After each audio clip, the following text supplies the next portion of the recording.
Disclaimer, cette vidéo a été filmée il y a 2 mois, les techniques montrées durant la vidéo ont donc pu évoluer au fil du temps. D'autres youtubeurs ont également fait des vidéos sur ce sujet.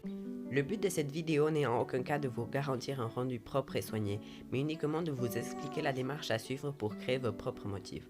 Vous pourrez adapter cette technique à vos propres goûts et comme cité auparavant, d'autres vidéos autres que la mienne peuvent vous être utiles.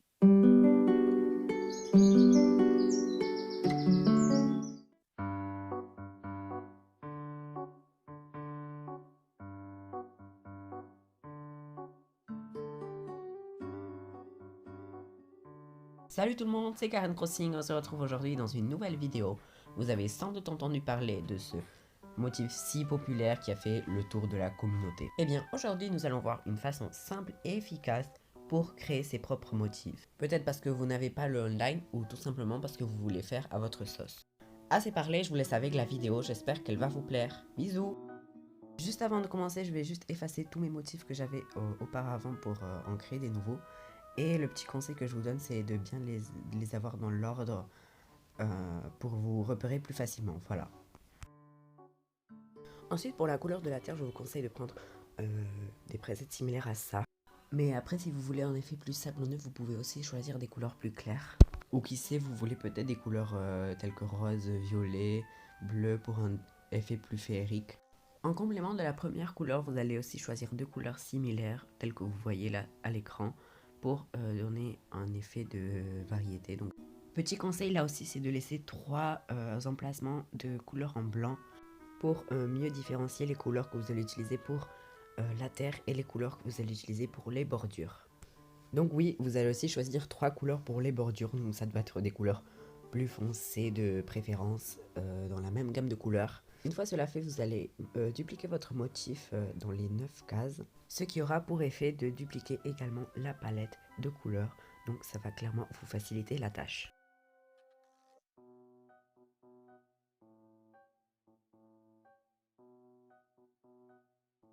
Voilà, donc comme vous pouvez le voir pour l'instant, ça n'a pas beaucoup de texture, donc nous allons commencer à appliquer les 2 autres couleurs que nous avons choisies sur l'intégralité des motifs.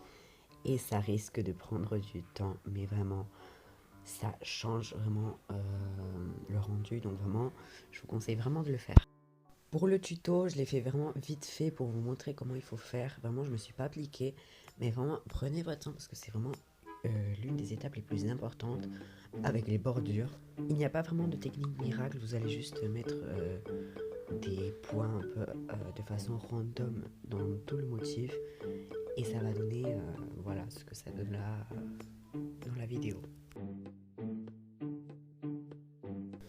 Une fois cela fait, vous allez répéter la procédure dans les 8 motifs manquants.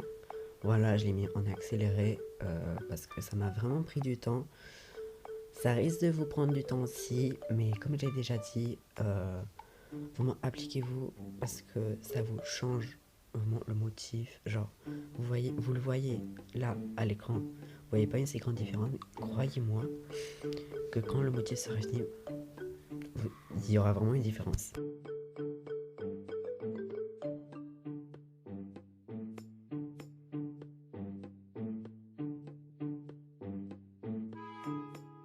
Après avoir fini les 9 cases, vous allez commencer avec les bordures.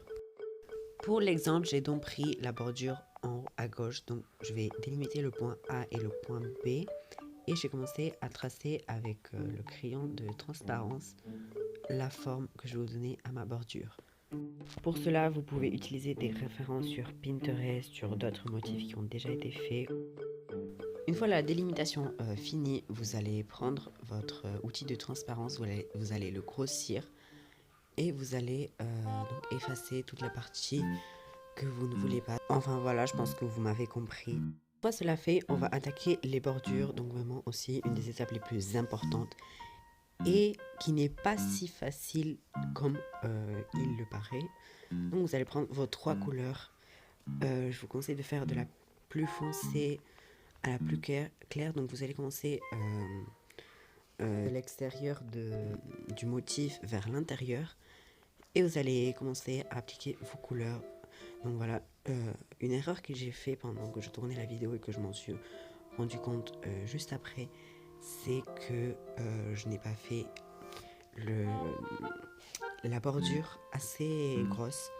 Donc vraiment faites un truc assez épais parce que sinon, voilà, ça rend pas aussi bien.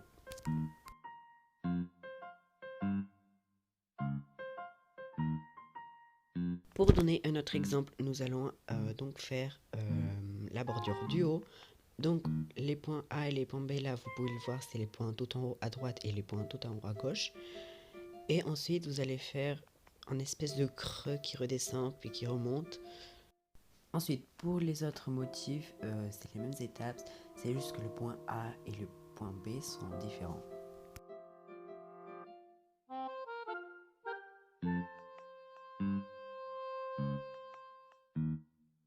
Dernier exemple pour m'assurer que vous avez bien compris, on va faire la bordure d'en haut à droite. Donc c'est les mêmes étapes que pour la bordure d'en haut à gauche, sauf que cette fois les points A et B sont différents.